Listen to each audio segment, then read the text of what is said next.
şu göz bilen bolýan hatalar. Deslat enata hahiş ediyen.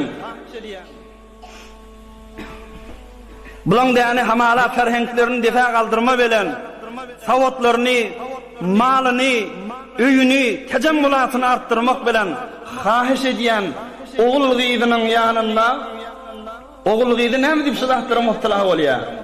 Hahiş ediyen 4 ýaş, 5 ýaşda bolsa hiç moğul lebasy rahaty bilen öýde gezmesin. Ine de bolsam ýalyksyz, çargatsyz gezme, ruhseriýsiz gezme öýüňçinde. Bağışlan, şu zamanlı rahat edik giyleyen tişörtünden giymeyleyen oyunçunda. Şu zamanlı giyleyen şalvarek deydi, bluz deydi, bir dar, yuqa, innamını kökülüp duran bedennema yığılmaşları giymesinle öýçörde. Oğlan şıratlardan tahrik oluyor. Şıratlardan başlıyor.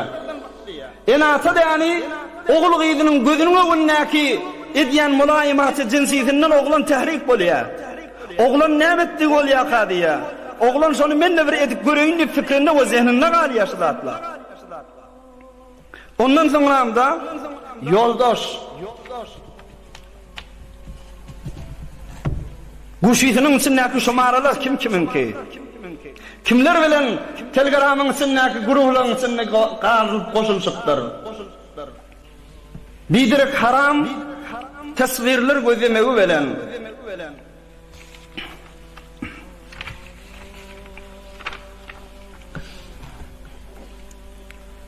Allama Abdülvahhab Şahrani rahmetullahi aleyh öz Al-Uhud al-Muhammediyye diýen kitabyny bir gurrun aýdýar.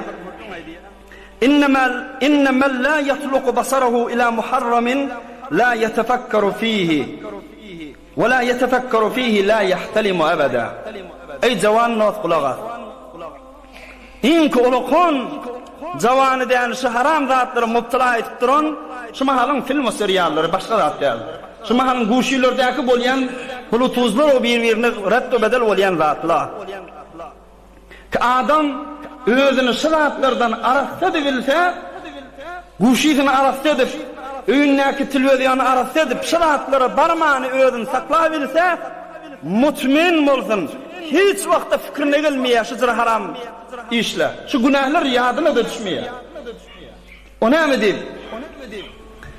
Öňkü geçen piragala öz soflaryny, ey jawan kulak, öz soflaryny uqusyna yatan wagtynda ha, gece ýar ýatyla uquda şeytan gelip şonu allapda gusul wajib etdirse, yani şeytani we ihtilami bolsa ertesi pirleri soflaryny käýýänmişdik. Näme diýip sen şeytani boldun diýip. Ve mege şeytani bolmak adam ihtiýaryna-my? O okuyumda şeytan gelýär. Şeytan näme bidirek zatlar adama diýeni mubtala edip de hamala gusul wajib bolýar. Ratlı ihtiyarında değil, doğru diş ihtiyarında değil, ama huş ihtiyarında diyenmiş. Ne diyeyim, gündüz şu telekanatlara fikrediyen diyenmişler. Telekanatlara sen fikreden son gize dişine yürüyor diyenmiş. Gündüz fikrin arasında sakla, gize okuyunda rahat yat diyenmiş. Ey hem Mehmet'e der, aya şızırı olayan adam da mı ka? Aya okudunla dağda, hiç günahlara mubtala olmani. Şuzra bir haram rabete uquzunna elbette günah değil. Onda da oza uquzunna arası saklayabilen adam var mı kan? Elbette var. Kim?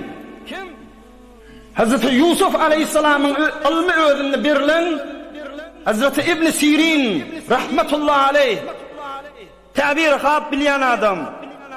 Uqin ilmi özünde var adam. İbn Sirin şu näme diýip duray jawanna kulak atsa gördüňe. ما غشيت امرأة قط في يقظة ولا نوم حتى في المنام غير أم عبد الله وإني لأرى المرأة في المنام فأعلم أنها لا تحل لي فأصرف بصري.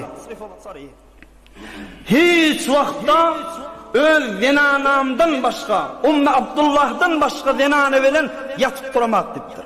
Ne o yolumda ne o okuyumda diptir. Hatta o okuyumda şımadı diyeyim şeytani olup duramak diptir.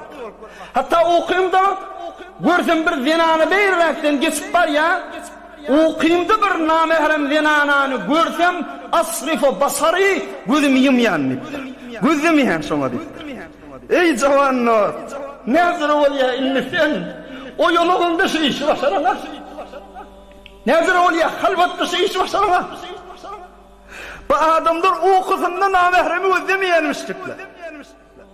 Feya leytaha fi yaqwatina kayfn sirin fil manam. Hudaýa kaşki bizim o ýolugymyz İbn Sirin'in uqysy ýaly bolsapdy da. Ulamalaryň duasy. Kaşki bizim o ýolugymyz, kaşki bizim guşylygymyz par bazary saklap bolmaýar, hyýawan köçede saklap bolmaýar. Kaşki guşylygymyz arasynda saklap bilsek da. Kaşki mahwarany getirmäni öýümizde arasynda saklap bilsek da. Kaşki o ýolugymyz İbn Sirin'in uqysy ýaly bolsapdy.